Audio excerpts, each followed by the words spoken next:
माँ गंगा ही अब हमार माई है। यूपी में आम चुनाव के अगले दोनों चरण पूर्वांचल की सीटों पर हैं, इसलिए नेताओं ने अपने भाषणों में भोजपुरी का तड़का लगाने की शुरुआत कर दी। मंगलवार को इसकी बानगी आजमगढ़ और बनारस में सियासी दलों की चुनावी रैलियों में सुनाई और दिखाई दी।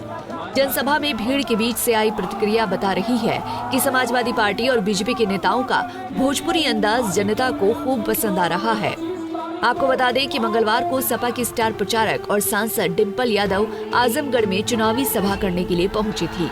यहां उन्होंने प्रचार के दौरान अपने देवर और सपा प्रत्याशी धर्मेंद्र यादव के लिए रैली के मंच से वोट की अपील की, लेकिन डिंपल यादव जैसे ही बोलने के लिए माइक पर आईं, उन्होंने भोजपुरी अंदाज में अपने भाषण की शुरुआत की, जिस पर रैली में आई भीड़ खूब ठहाके लगाती दिखाई दी और सुनाई दी।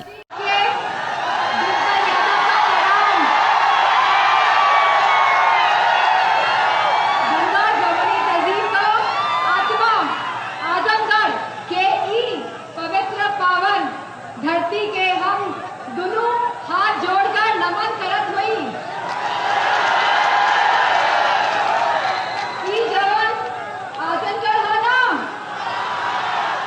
ई हम समाजवादी के करेजे, ई हम समाजवादी के करेजा में बचल है। एक माटी के कण कण से हमनी के प्यार बाटे और हमनी के मरते दम तक ये प्यार और लगाव ऐसे ही बनल रही। वहीं प्रधानमंत्री नरेंद्र मोदी भी अपने संसदीय क्षेत्र काशी में भोजपुरी भाषा के रंग में रंगे नजर आए। नारी शक्ति संवाद कार्यक्रम में मोदी जी ने अपने भाषण में खूब भोजपुरी का तड़का लगाया। महिलाओं के बीच भोजपुरी भाषा में ही पीएम ने अपनी बात रखी। इस दौरान मोदी ने कहा कि उन्होंने पहली बार अपनी मां से मिले बिना काशी में नामांकन किया है। मां गंगा ने अब मुझे गोद ले लिया है और काशी मेरी मां है। ये पहली बार है जब हम काशी का नामांकन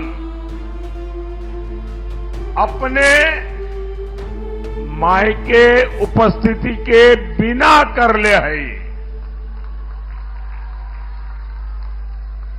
मां गंगा ही अब हमार माई है। काशी बुलाया था, अब मां गंगा ने मुझे गोद ले लिया है। दरअसल पूर्वांचल में चुनाव पहुंचते ही अचानक नेताओं का भोजपुरी बोलने का अंदाज यूं ही नहीं दिख रहा है। इसके पीछे अगले 2 चरण में यूपी की वो 27 सीटें हैं जिन पर मतदान होना है। इनमें छठे चरण में इलाहाबाद, आजमगढ़ और बनारस मंडल की 14 सीटों पर 25 मई को वोटिंग होगी, जबकि 7वें फेज में वाराणसी और मिर्जापुर मंडल की 13 सीटों पर 1 जून को मतदान होगा। ऐसे में चुनाव में क्षेत्रीय भाषाओं के जरिए ये नेताओं की मतदाताओं को अपने पक्ष में करने की कोशिश है, ताकि जनता को भाषा से साध कर उनका समर्थन जुटाया जा सके। हालांकि अगले चरणों में पूर्वांचल की चुनावी लड़ाई दिलचस्प होती दिख रही है। अब ऐसे में कौन भोजपुरी भाषा से वोटर्स को कितना साथ पाएगा, ये मतदान के बाद 4 जून की मतगणना से ही साफ हो पाएगा। Bureau report, Punjab Kesari TV. हमसे जुड़े रहने के लिए हमारे YouTube चैनल को सब्सक्राइब करें और नई वीडियो की नोटिफिकेशन के लिए बेल आइकॉन को दबाएं।